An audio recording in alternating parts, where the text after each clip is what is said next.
1.5 kilo വെയിറ്റിൽ വന്നിട്ടുള്ള ഒരു 2 tyre കേക്കിൻ്റെ വീഡിയോ ആണ്. അപ്പോൾ 1 കപ്പ് മൈദ എടുക്കുന്ന സമയത്ത് നമുക്ക് ഇതേപോലെ അതിൻ്റെ മുകളിൽ ഇങ്ങനെ കുത്തി നിറച്ച് നിൽക്കാതെ ഒരു സ്പൂൺ കൊണ്ട് അത് മുകളിൽ ഇങ്ങനെ നന്നായിട്ട് വടിച്ചിട്ട് അങ്ങനെ 1 കപ്പ് മൈദ ഇട്ട് കൊടുത്തിട്ടുണ്ട്. വീണ്ടും 1/2 കപ്പ്, അങ്ങനെ 1.5 കിലോ ബാറ്റർ തയ്യാറാക്കുന്നതിന് 1.5 കപ്പ് മൈദയാണ് നമുക്ക് ആവശ്യമായിട്ടുള്ളത്. അതേപോലെ തന്നെ 1.5 ടീസ്പൂൺ ബേക്കിംഗ് പൗഡർ. അതേസമയം ബേക്കിംഗ് സോഡയാണെങ്കിൽ നമുക്ക് 3/4 ടീസ്പൂൺ മതിയാവും. അപ്പോൾ അതെല്ലാം കൂടി ഒന്ന് ഇട്ട് കൊടുത്തിട്ട് നല്ലതുപോലെ ഒന്ന് മിക്സ് ആക്കിയിട്ട് അരിച്ചെടുക്കാം. 2 തവണ ഒന്ന് അരിച്ചെടുക്കാം. ഒന്ന് നമ്മൾ ഇതേപോലെ ഒന്ന് മിക്സ് ചെയ്ത് കൊടുത്താൽ നമുക്ക് 1 തവണ അരിച്ചെടുത്താലും മതി. എന്നാലും ഞാനിവിടെ 2 തവണയായിട്ട് അരിച്ചെടുക്കുന്നുണ്ട്.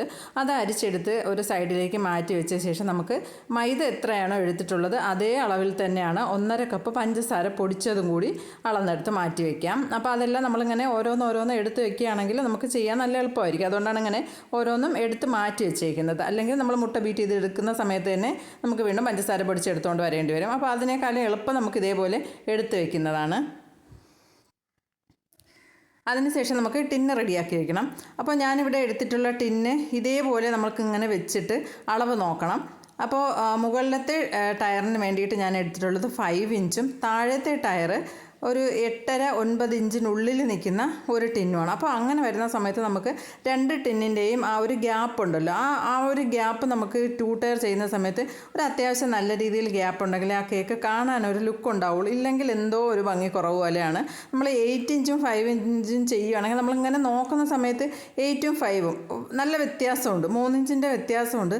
പക്ഷേ നമ്മൾ കേക്ക് ചെയ്തെടുത്ത് ക്രീമും എല്ലാം കൂടി വരുമ്പോഴത്തേക്കും നമ്മൾ വിചാരിക്കും അത്രയും വലിയ കേക്ക് പുറത്തേക്ക് തള്ളുന്നതനുസരിച്ച് മറ്റേ കേക്കും അതേപോലെ വരുന്നുണ്ടല്ലോ എന്ന് വിചാരിക്കും. പക്ഷേ നമ്മളെന്തോ ആ ഒരു ഗ്യാപ്പ് കുറച്ചിങ്ങനെ നിന്നില്ലെങ്കിൽ കേക്ക് കാണാനൊരു ലുക്ക് ഉണ്ടാവില്ല. അപ്പോൾ നമ്മൾ എപ്പോൾ എടുക്കുന്നതും ഇതേപോലെ ടിൻ സൈസ് നല്ല രീതിയിലൊന്ന് വെച്ച് നോക്കിയതിന് ശേഷം വേണം എടുക്കാൻ. നമ്മൾ കേക്ക് വലിയ കേക്ക് ടിന്നിൻ്റെ ഉള്ളിൽ ചെറിയ കേക്ക് ടിന്ന് വെച്ചിട്ട് അളന്നെടുത്ത് അങ്ങനെ നോക്കരുത്. അതിൻ്റെ അതായത് മറുവശം ബാക്ക് സൈഡിൽ വെച്ചിട്ട് വേണം ചെറിയ ടിന്ന് വെച്ച് നോക്കാൻ വേണ്ടിയിട്ട്. അങ്ങനെ വേണം നമുക്ക് ആ ഒരു ടിൻ സൈസ് നോക്കി വയ്ക്കാൻ. അല്ലാതെ നമ്മൾ വലിയ ടിന്നിന് ഉള്ളിൽ ചെറിയ ടിന്ന് അകത്ത് വെച്ചിട്ട് അളന്ന് നോക്കുമ്പോൾ നമുക്ക് തോന്നും ഗ്യാപ്പ് ഉണ്ടെന്ന് തോന്നും. പക്ഷേ നമ്മൾ കേക്കെല്ലാം ചെയ്ത് വരുന്ന സമയത്ത് ക്രീമും എല്ലാം കൊടുത്ത് വരുന്ന സമയത്ത് ഗ്യാപ്പ് കുറവായിരിക്കും. അപ്പോൾ ഞാൻ നേരത്തെ പറഞ്ഞ പോലെ കേക്ക് കുഴപ്പമൊന്നും ഉണ്ടാവില്ല. പക്ഷേ ഒരു കാണാനൊരു ഭംഗി ഉണ്ടാവണമെങ്കിൽ നല്ല ഗ്യാപ്പ് ഉണ്ടെങ്കിലേ കൊള്ളാവൂ. അപ്പോൾ അതുകൊണ്ടാണ് നമുക്ക് കേക്ക് ടിന്ന് ആദ്യത്തെ വലിയ ടിന്നൊന്ന് മറിച്ച് കമിഴ്ത്തി വെച്ചതിന് ശേഷം അതിൻ്റെ മുകളിൽ ചെറിയ ടിന്ന് വെച്ച് കൊടുത്തിട്ട് ഒന്ന് നോക്കുമ്പോൾ നമുക്ക് ഏകദേശം ഒരു രൂപം കിട്ടും. അപ്പോൾ അങ്ങനെ വെച്ചിട്ട് ചെയ്താൽ മതി. എന്നിട്ട് ഞാനിവിടെ മുട്ട നല്ലോണം ബീറ്റ് ചെയ്ത് എടുക്കുന്നുണ്ട്. 1.5 കിലോ മൈദ 1.5 കിലോ വെയിറ്റ് വരുന്ന കേക്കാകുമ്പോൾ വൈറ്റ് ഫോറസ്റ്റ് കേക്കാണ് ഇവിടെ ചെയ്യുന്നത്. അപ്പോൾ 1.5 കിലോ വെയിറ്റിലല്ലേ കേക്ക് ചെയ്യുന്നത്. അപ്പോൾ നമുക്ക് 6 മുട്ട എടുക്കാം. 1 kgക്ക് 4 മുട്ടയാണ് എടുക്കാറുള്ളത്. അപ്പോൾ അങ്ങനെ നോക്കുമ്പോൾ 1.5 കിലോയ്ക്ക് 6 മുട്ട എടുക്കാം. 1.5 ടീസ്പൂൺ തന്നെ വാനില എസൻസും ഒരല്പം ഉപ്പും കൂടി ഇട്ട് കൊടുത്തിട്ടാണ് ആദ്യം മുട്ട മിക്സ് ചെയ്തെടുക്കേണ്ടത്. അതിലേക്ക് പിന്നെ നമ്മൾ പഞ്ചസാര പൊടിച്ചതും ചേർത്ത് മിക്സ് ചെയ്തെടുത്തതിന് ശേഷം നമുക്ക് ലാസ്റ്റ്, അതായത് നമ്മൾ ബീറ്റർ ഓഫ് ചെയ്യുന്നതിന് മുന്നേ ഒരു 6 ടേബിൾ സ്പൂൺ ഓയിലും കൂടി ഒഴിച്ചു കൊടുത്തിട്ട് നല്ലോണം ഒന്ന് മിക്സ് ചെയ്തിട്ട് നമുക്ക് പിന്നെ അതിലേക്കാണ് ഇതേപോലെ മൈദയും പാല് അല്ലെങ്കിൽ ചെറിയ ചൂടുള്ള വെള്ളം, പാലായാലും വെള്ളമായാലും ചെറിയ ചൂടുണ്ടായിരിക്കണം. അപ്പോൾ 1 kgക്ക് 1/4 കപ്പാണ് എടുക്കാറുള്ളത്. അപ്പോൾ അങ്ങനെ വരുമ്പോൾ 1/4 കപ്പും പിന്നെ അതിൻ്റെ ഒരു പകുതിയും കൂടി എടുത്തിട്ട് നമുക്ക് വെള്ളമോ അല്ലെങ്കിൽ പാലോ ഏതായാലും വെള്ളം ചൂടുള്ളതായിരിക്കണം, അതും കൂടി ഇടവിട്ട് മിക്സ് ചെയ്തെടുത്തതിന് ശേഷം അവസാനം സ്പാച്ചിലയും കൂടി വെച്ചിട്ട് എല്ലാം കൂടി ഒന്ന് ജസ്റ്റ് ഒന്ന് മിക്സ് ചെയ്തിട്ട് നമുക്ക് ഓവനിലാണോ പിന്നെ ഏതിലാണോ വെക്കേണ്ടത് നമ്മൾ നേരത്തെ ടിന്ന് റെഡിയാക്കി വെച്ചിട്ടുണ്ടല്ലോ അതിലൊഴിച്ചിട്ട് ഒന്ന് ബേക്ക് ചെയ്തെടുക്കാം. ഇവിടെ ഞാൻ കേക്കെല്ലാം റെഡിയാക്കി നല്ല രീതിയിലൊന്ന് തണുത്ത് വന്നിട്ടുണ്ട്. ഇനി നമുക്ക് ഫ്രോസ്റ്റിംഗ് തുടങ്ങാം. അപ്പോൾ വൈറ്റ് ഫോറസ്റ്റ് ആയതുകൊണ്ട് തന്നെ ഞാൻ ഫില്ലിംഗ് ആയിട്ട് കൊടുക്കുന്നത് മിൽക്ക് മെയ്ഡും ചെറിയും വൈറ്റ് ചോക്ലേറ്റുമാണ് കൊടുക്കുന്നത്. ഷുഗർ സിറപ്പ് കൊണ്ട് വെയിറ്റ് ചെയ്ത് കൊടുക്കുന്നുണ്ട്. എന്നിട്ട് മുകളിലത്തെ ടയർ ഇതേപോലെ ഒന്ന് കട്ട് ചെയ്ത് റെഡിയാക്കി എടുത്തിട്ടുണ്ട്. അതൊന്ന് ക്രം കോട്ട് ചെയ്ത് ആദ്യം ഫ്രിഡ്ജിലേക്ക് വെച്ച് കൊടുത്തതിന് ശേഷം താഴത്തെ ടയറിലുള്ള കേക്കും കൂടി അതേപോലെ തന്നെ ക്രം കോട്ട് ചെയ്ത് കുറച്ച് നേരം ഒന്ന് ഫ്രിഡ്ജിൽ വെച്ച് കൊടുത്തതിന് ശേഷം പിന്നെ നമുക്കവിടെ ആ ഒരു കേക്കിൻ്റെ ക്രംസും കാര്യങ്ങളും ചോക്ലേറ്റ് കട്ട് ചെയ്തതും ഷുഗർ സിറപ്പ് വീണിട്ടുള്ളതും എല്ലാം ഉണ്ടാവുമല്ലോ. അപ്പോൾ അതെല്ലാം ഒന്ന് ക്ലീൻ ചെയ്യുന്ന അത്രയും ടൈം നമുക്ക് ഇതൊന്ന് ഫ്രിഡ്ജിലേക്ക് മാറ്റി വെച്ച് കൊടുക്കാം. അപ്പോൾ അവിടെ എല്ലാം ക്ലീൻ ആക്കിയ ശേഷം വീണ്ടും നമുക്ക് കേക്ക് പുറത്തെടുത്തിട്ട് ഫൈനൽ കോട്ട് ചെയ്ത് കൊടുക്കാം. അല്ലെങ്കിൽ നമുക്ക് എപ്പോഴാണോ പിന്നെ കേക്ക് കൊടുക്കേണ്ടത് ആ ഒരു ടൈം കാണുന്ന അഡ്ജസ്റ്റ് ചെയ്തിട്ട് നമുക്ക് ഓരോ ജോലി ഉണ്ടാവുമല്ലോ. അപ്പോൾ അതൊക്കെ നോക്കിയിട്ട് ഒന്ന് ചെയ്ത് കൊടുത്താൽ മതി. അപ്പോൾ ഞാനിവിടെ ക്രം കോട്ടിങ് കഴിഞ്ഞ ശേഷം കുറച്ച് നേരം ഒന്ന് ഫ്രിഡ്ജിൽ വെച്ച് കൊടുത്ത് അവിടെ ഏകദേശമുള്ള കാര്യങ്ങളെല്ലാം ഒന്ന് ക്ലീൻ ചെയ്ത് പിന്നെ അടുത്ത ക്രീം ആവശ്യമുണ്ടെങ്കിൽ അതെല്ലാം ഒന്ന് ബീറ്റ് ചെയ്ത് വെച്ച ശേഷമാണ് പിന്നെ കേക്ക് എടുത്തിട്ട് അടുത്ത കോട്ടിങ് കൊടുക്കുന്നത്. ഇവിടെ ഞാൻ 1.5 കിലോ ബാറ്റർ 2 ടിന്നിലായിട്ടാണ് ഒഴിച്ചു കൊടുത്തിട്ടുള്ളത്. അതായത് 5 ഇഞ്ചിൻ്റെയും 9 ഇഞ്ചിൻ്റെയും 2 ടിന്നിലായിട്ട് ഒഴിച്ചു കൊടുത്തിട്ടുണ്ട്.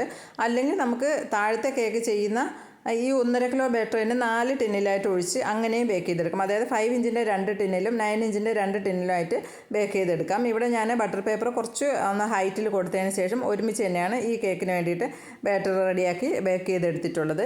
പിന്നെ നമുക്ക് ഡിസൈൻ ഉണ്ടായിരുന്നു ചെയ്യാൻ വേണ്ടിയിട്ട്. അപ്പോൾ അതിലേക്ക് വേണ്ടിയിട്ട് ഒരു യെല്ലോ കളറാണ് ആവശ്യമായിട്ടുള്ളത്. അപ്പോൾ ഞാൻ ഫൈനൽ കോട്ട് ചെയ്യുന്നതിന് മുന്നേ തന്നെ കേക്കിലേക്ക് ആവശ്യമായിട്ടുള്ള കളറൊന്ന് മിക്സ് ചെയ്തിട്ട് മാറ്റി ഒന്ന് ഫ്രിഡ്ജിലേക്ക് വെച്ച് കൊടുക്കുന്നുണ്ട്. അപ്പോൾ കുറച്ചും കൂടി ഒന്ന് കളറൊന്ന് നല്ല ബ്രൈറ്റായിട്ട് കിട്ടാൻ വേണ്ടിയിട്ടാണ്. അതുമല്ല നമുക്ക് ഏത് കളറാണ് എന്നൊക്കെ നേരത്തെ നോക്കി ഒന്ന് ക്ലിയർ ചെയ്ത് വെച്ച് കഴിഞ്ഞാൽ നമുക്കൊരു സമാധാനമുള്ള കേക്ക് ചെയ്യാൻ വേണ്ടിയിട്ട്. അപ്പോൾ അതുകൊണ്ട് ആ ഒരു കറക്റ്റ് കളറൊക്കെ കിട്ടാൻ വേണ്ടി ഒന്ന് മിക്സ് ചെയ്തെടുത്ത് ഫ്രിഡ്ജിലേക്ക് വെച്ച് കൊടുത്തിട്ടാണ് പിന്നെ ഫൈനൽ കോട്ട് ചെയ്യാൻ വേണ്ടിയിട്ട് കേക്ക് പുറത്തേക്ക് എടുക്കുന്നത്. നേരത്തെ ക്രം കോട്ട് ചെയ്ത് ഫ്രിഡ്ജിൽ വെച്ചിരുന്ന കേക്ക് പുറത്തെടുത്തിട്ടുണ്ട്. ഇനി അത് വൈറ്റ് ക്രീമോട് ഫുള്ളായിട്ട് നല്ല രീതിയിൽ ഒന്ന് കവർ ചെയ്ത് എടുത്തതിന് ശേഷമാണ് ഞാൻ കളർ മിക്സ് ചെയ്തിട്ടുള്ള ക്രീം കൊടുക്കുന്നത്. അതായത് നമ്മൾ ലൈറ്റ് കളറാണ് കൊടുക്കുന്നതെങ്കിൽ ആദ്യമേ തന്നെ ഫുള്ളായിട്ട് ആ ഒരു ക്രീം കൊണ്ട് തന്നെ കവർ ചെയ്തെടുക്കും. ഇപ്പോൾ കുറച്ച് ഡാർക്കായിട്ടുള്ള യെല്ലോ ആണ് കൊടുക്കുന്നത്. അതുകൊണ്ട് ഞാൻ വൈറ്റ് ക്രീം കൊണ്ട് ഫുള്ള് കവർ ചെയ്തെടുത്തതിന് ശേഷം ഒരു ചെറിയൊരു തിന്നായിട്ടുള്ളൊരു ലെയർ മാത്രമേ ഈ കളർ മിക്സ് ചെയ്തിട്ടുള്ള ക്രീം കൊടുക്കുന്നുള്ളൂ. അത്യാവശ്യം ഒന്ന് കേക്ക് നീറ്റാക്കി എടുത്തിട്ടുണ്ട്. പിന്നെ ഞാൻ ഫ്രിഡ്ജിലൊന്നും വെക്കാൻ നിന്നില്ല. അങ്ങനെ കളർ രണ്ടും മിക്സായി പോകുമെന്ന് നിങ്ങൾക്ക് ഡൗട്ട് ഉണ്ടെങ്കിൽ ഇതേപോലെ വൈറ്റ് ക്രീം കൊണ്ട് ഫുള്ള് കവർ ചെയ്തെടുത്ത ശേഷം ഒരു 10-15 മിനിറ്റ് ഒന്ന് ഫ്രിഡ്ജിൽ വെച്ച് ആ ക്രീം ഒന്ന് സെറ്റായതിന് ശേഷം രണ്ടാമത് കളർ മിക്സ് ചെയ്തിട്ടുള്ള ക്രീം കൊടുത്താൽ മതി. ഇപ്പോൾ എനിക്ക് കുഴപ്പമില്ല, അങ്ങനെ മിക്സ് ആവില്ല എന്ന് അറിയാവുന്നതുകൊണ്ട് ഞാൻ അപ്പോൾ തന്നെയാണ് അടുത്ത ക്രീമും കൂടി കൊടുത്തൊന്ന് ഫൈനൽ കോട്ട് ചെയ്തെടുക്കുന്നത്. അത്യാവശ്യം ഒന്ന് നീറ്റാക്കി എടുത്തിട്ടുണ്ട്.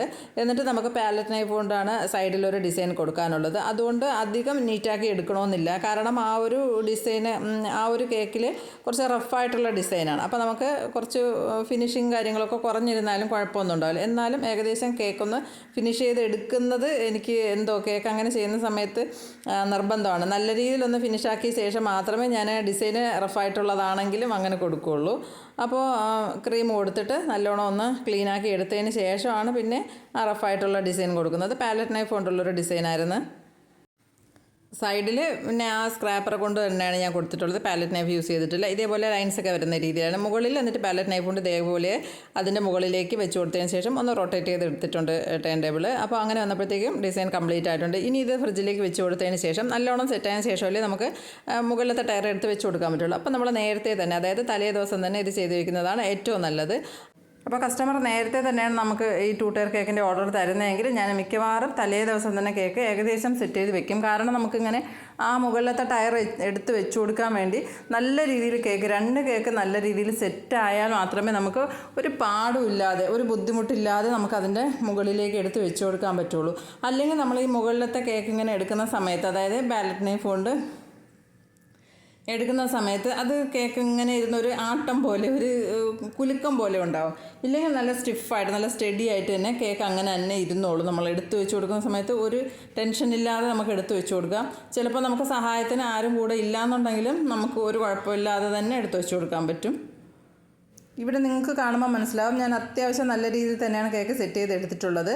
അത് നമുക്ക് കേക്ക് ബോഡിയിൽ നിന്ന് ഇങ്ങനെ പാലറ്റ് നൈഫ് ഉള്ളിലേക്ക് ഒന്ന് കയറ്റി കൊടുത്തിട്ട് ജസ്റ്റ് ഒന്ന് റൊട്ടേറ്റ് ചെയ്ത്, അതായത് അത് ഫുള്ളായിട്ട് അതിൻ്റെ ആ ഒരു ഭാഗങ്ങളെല്ലാം ഒന്ന് വിടിയിച്ചെടുത്തതിന് ശേഷം നമുക്കിതിൻ്റെ ഫ്രണ്ട് വശം ഏതാണെന്നൊന്നൊക്കെ ക്ലിയറാക്കി വെച്ചതിന് ശേഷം നമുക്കങ്ങനെ അറിയാൻ ബുദ്ധിമുട്ടായിട്ട് എന്തെങ്കിലും ഉണ്ടെങ്കിൽ നമുക്ക് ഇതേപോലെ എന്തെങ്കിലും ഒരു അടയാളം ഫ്രണ്ട് വശത്ത് വെച്ച് കൊടുക്കാം. എന്നിട്ട് എപ്പോഴും ശ്രദ്ധിക്കാനുള്ള കാര്യം, നമ്മൾ ഈ പാലറ്റ് നൈഫ് ഇങ്ങനെ വലിച്ചെടുക്കുമല്ലോ നമ്മൾ കേക്കിൻ്റെ മുകളിലേക്ക് വെച്ച് കൊടുത്തതിന് ശേഷം നമ്മളിങ്ങനെ വലിച്ചെടുക്കുന്നത് എന്തായാലും അത് ഫ്രണ്ട് വശത്ത് വരാൻ നോക്കരുത്. അങ്ങനെ വന്നു കഴിഞ്ഞാൽ അവിടെ എന്തെങ്കിലും ക്രീം ഡാമേജ് ആയി വന്നു കഴിഞ്ഞാൽ അത് നമ്മൾ രണ്ടാമത് ക്ലിയർ ചെയ്തെടുക്കുന്നതിന് കുഴപ്പമില്ല. എന്നാലും നമുക്കതിന് അങ്ങനെ ഒരു റിസ്ക് എടുക്കാതിരിക്കാൻ വേണ്ടിയിട്ട് നമുക്കിതേപോലെ അത് ബാക്ക് സൈഡിലാക്കിയിട്ടൊന്ന് വലിച്ചെടുക്കുന്നതായിരിക്കും നല്ലത്. ഇപ്പോൾ കേക്ക് നല്ലോണം സെറ്റായതുകൊണ്ടാണ് ഞാനിപ്പോൾ ഒറ്റ കൈ കൊണ്ട് തന്നെയാണ് ഇതിങ്ങനെ എടുത്ത് വെച്ച് കൊടുക്കുന്നത്. അത് അത്രയും കേക്ക് സെറ്റായിരിക്കുന്നത് കൊണ്ട് തന്നെയാണ്. എന്നിട്ട് ഞാൻ പറഞ്ഞില്ലേ, ഞാൻ അത് ഫ്രണ്ട് വശത്താണ് ഞാൻ അടയാളം കൊടുത്തിട്ടുള്ളത്. എൻ്റെ ഫ്രണ്ട് ഏകദേശം അതാക്കി കൊടുത്തിട്ടുണ്ട്. എന്നിട്ട് ബാക്കിലോ സൈഡിലോ നമുക്ക് ഇതേപോലെ പാലറ്റ് നൈഫ് ഇങ്ങനെ വലിച്ചെടുക്കുന്ന ഭാഗം വരുന്നതാണ് ഏറ്റവും നല്ലത്. അതായത് നമുക്ക് എന്തെങ്കിലും ക്രീം ഡാമേജ് ആയാൽ അവിടെ ഒന്ന് ക്ലിയർ ചെയ്ത് കൊടുക്കാൻ കുഴപ്പമൊന്നുമില്ല. എന്നാലും ആ ഒരു വൃത്തിയുടെ ഫ്രണ്ട് വശത്ത് വരാതിരിക്കാൻ വേണ്ടിയിട്ടാണ്. ഇതിപ്പോൾ ടോട്ടൽ 1.5 കിലോയല്ലേ ഉള്ളൂ. അതായത് മുകളിലത്തെ ടയർ അധികം വെയിറ്റ് വരുന്നില്ല. അതുകൊണ്ട് തന്നെയാണ് ഞാൻ ആ മുകളിലത്തെ ടയർ എടുത്ത് വെച്ച് കൊടുക്കുന്ന ആ ഭാഗത്ത് താഴത്തെ കേക്കിലേക്ക് വേറെ ഒന്നും കൊടുക്കാത്തത്. ഇല്ലെങ്കിൽ നമ്മളങ്ങനെ മുകളിലത്തെ കേക്ക് നല്ല ഹൈറ്റും വെയിറ്റും ഉള്ളതാണെങ്കിൽ നമ്മൾ ആ താഴത്തെ കേക്കിലേക്ക് എവിടെയാണോ ആ ഒരു മുകളിലത്തെ ടയർ നമ്മൾ വെച്ച് കൊടുക്കുന്ന സെൻറ്റർ വശം ഉണ്ടല്ലോ, സെൻറ്റർ ഭാഗത്ത് നമുക്ക് ഇതേപോലെ സ്ക്വയർ ഒന്ന് കട്ട് ചെയ്ത് 4 ഇതായിട്ടൊന്ന് കുത്തി വെച്ച് കൊടുത്തതിന് ശേഷം അതിൻ്റെ മുകളിൽ കേക്ക് എടുത്ത് വെച്ച് കൊടുത്താൽ അത് കേക്ക് ഇങ്ങനെ പതിഞ്ഞ് പോകാതെ താഴ്ന്നു പോകാതെ അതൊന്നും നല്ല സെറ്റായിട്ടിരിക്കും. അധികം വെയിറ്റ് ഉണ്ടെങ്കിൽ. ഇതിപ്പോൾ അധികം വെയിറ്റ് ഇല്ലാത്തതുകൊണ്ട് ഞാൻ അങ്ങനെയൊന്നും കൊടുക്കുന്നില്ല. എന്നിട്ട് 2 സ്ക്വയർ ഇതേപോലെ രണ്ടും കൂടെ അറ്റാച്ച് ചെയ്ത് നിൽക്കുന്ന രീതിയിൽ, അതായത് ബോർഡ് വരെ എത്തുന്ന രീതിയിൽ ഒന്ന് അതിലേക്ക് വെച്ച് കൊടുക്കുന്നുണ്ട്. അപ്പോൾ നമ്മൾ കേക്ക് നല്ല സെറ്റായിട്ടല്ലേ ഇരിക്കുന്നത്. അപ്പോൾ നമ്മൾ ആ സെറ്റായിട്ട് ഇരിക്കുന്നതിലേക്കാണ് സ്ക്വയർ കുത്തി കൊടുത്തിട്ടുള്ളത്. അപ്പോൾ അവിടെ കുറച്ച് ക്രീം ഒന്ന് പോയിട്ടുണ്ടാവും. അവിടെ നമ്മളിങ്ങനെ ക്രീം കൊടുക്കുന്ന സമയത്ത് ആ ഒരു ക്രീം ഇങ്ങനെ ഒരു പിരുന്ന പോലെ ഒരു സ്പ്രെഡ് ആവാൻ ബുദ്ധിമുട്ടായിട്ട് അങ്ങനെ ഒരു രീതിക്ക് ഇരിക്കുകയാണെങ്കിൽ നമ്മൾ പാലറ്റ് നൈഫ് ജസ്റ്റ് ഒന്ന് നനച്ചതിന് ശേഷം അവിടെ ഒന്ന് ക്ലിയർ ചെയ്ത് കൊടുത്തു കഴിഞ്ഞാൽ അവിടെ ആ ഒരു ഡാമേജ് ഒന്നും കാണാത്ത രീതിയിൽ തന്നെ നല്ല രീതിയിലൊന്ന് ഫിനിഷ് ചെയ്തെടുക്കാൻ പറ്റും. എന്നിട്ട് മുകളിൽ എഴുതാനുള്ളത് എഴുതി കൊടുത്തിട്ടുണ്ട്. ഇതേപോലൊരു ഡിസൈനാണ് കസ്റ്റമർ തന്നിട്ടുണ്ടായിരുന്നത്. അതനുസരിച്ചിട്ട് തന്നെയാണ് ചെയ്തിട്ടുള്ളത്. അപ്പോൾ ഒരു വൈറ്റും യെല്ലോയും വരുന്ന രീതിയിലാണ് കേക്ക് ചെയ്തിട്ടുള്ളത്. അതേപോലെ തന്നെയാണ് അതിൻ്റെ ഫ്ലവറും കാര്യങ്ങളൊക്കെ കൊടുത്തിട്ട് മാറ്റർ എഴുതി കൊടുത്തിട്ടുണ്ടായിരുന്നു. അപ്പോൾ ഇനി ഞാൻ കാണിക്കുന്നത് 2 ടയറിൻ്റെ ബോക്സ് എങ്ങനെയാണ് റെഡിയാക്കുന്നതെന്നാണ്. ഞാൻ കൂടുതലായിട്ടും ഇതേപോലെ ഹൈറ്റുള്ള കേക്കും 2 ടയർ കേക്കൊക്കെ ചെയ്യാൻ വേണ്ടിയിട്ട് ഇതേപോലെ 2 ബോക്സ് ഒരുമിച്ച് വെച്ച് തന്നെയാണ് ബോക്സ് റെഡിയാക്കാറുള്ളത്. അപ്പോൾ അതിന് വേണ്ടിയിട്ട് ഞാനിവിടെ 2 ബോക്സ് എടുത്തിട്ടുണ്ട്. 2 ബോക്സിൻ്റെയും നമ്മളിങ്ങനെ അടച്ചു കൊടുക്കുന്ന ഭാഗമുണ്ടല്ലോ, അതായത് നമ്മൾ ആദ്യം ഈ ബോക്സ് എടുത്തതിന് ശേഷം അതിൻ്റെ ഈ മടക്കി വരുന്ന ഭാഗങ്ങളെല്ലാം ഒന്നും കൂടി ഒന്ന് മടക്കി അതൊന്ന് ക്ലിയറാക്കി എടുക്കണം. അതിനുശേഷം നമ്മൾ കേക്ക് ബോക്സിലാക്കിയിട്ട് നമ്മൾ അടച്ചിട്ട് ടേപ്പ് ഒട്ടിക്കുന്ന ഭാഗമുണ്ടല്ലോ, അതായത് ഈ ഭാഗം, ആ ഭാഗം നമുക്ക് കട്ട് ചെയ്ത് മാറ്റാം. 2 ബോക്സിൻ്റെയും കട്ട് ചെയ്ത് മാറ്റണം. നിങ്ങൾ ശ്രദ്ധിക്കാനുള്ളൊരു കാര്യം, ഇങ്ങനെ മടക്കിയിട്ട് വേണം കട്ട് ചെയ്യാൻ കേട്ടോ. അല്ലെങ്കിൽ നിങ്ങൾ ആ ഒരു നമുക്ക് ബോക്സ് ആക്കി എടുക്കേണ്ട ഭാഗമുണ്ട്, അതും കൂടി ചേർത്തും കട്ട് ചെയ്ത് പോകരുത്. ആ ഒരു ചെറിയൊരു ഭാഗം മാത്രം കട്ട് ചെയ്ത് 2 ബോക്സിൻ്റെയും അത് കട്ട് ചെയ്ത് മാറ്റി വയ്ക്കാം. മാറ്റി വെച്ചതിന് ശേഷം നമ്മൾ നോക്കുമ്പോൾ ബാക്കി വന്നിട്ടുള്ള ആ ഒരു 2 പീസ് നമുക്ക് 2 ബോക്സാക്കി മടക്കി എടുക്കാൻ പറ്റുന്ന രീതിയിലാണ്. അപ്പോൾ ഇത് നമുക്ക് ഇതേപോലുള്ള വശമാണ്. ഞാനത് പ്രത്യേകിച്ച് പറയുന്നുണ്ട്, നിങ്ങൾ ഏത് വശമാണെന്ന് അറിയാതെ കട്ട് ചെയ്ത് മാറ്റി കളയരുത്. അതുകൊണ്ടാണ് ഞാൻ പറയുന്നത്, നമ്മൾ അടച്ചിട്ട് ടേപ്പ് ഒട്ടിക്കുന്ന ആ വശമാണ് നമ്മൾ കട്ട് ചെയ്ത് മാറ്റേണ്ടത്. കട്ട് ചെയ്ത് മാറ്റിയിട്ടുള്ള ബാക്കി ഭാഗം നമുക്ക് 2 ബോക്സാക്കി എടുക്കണം.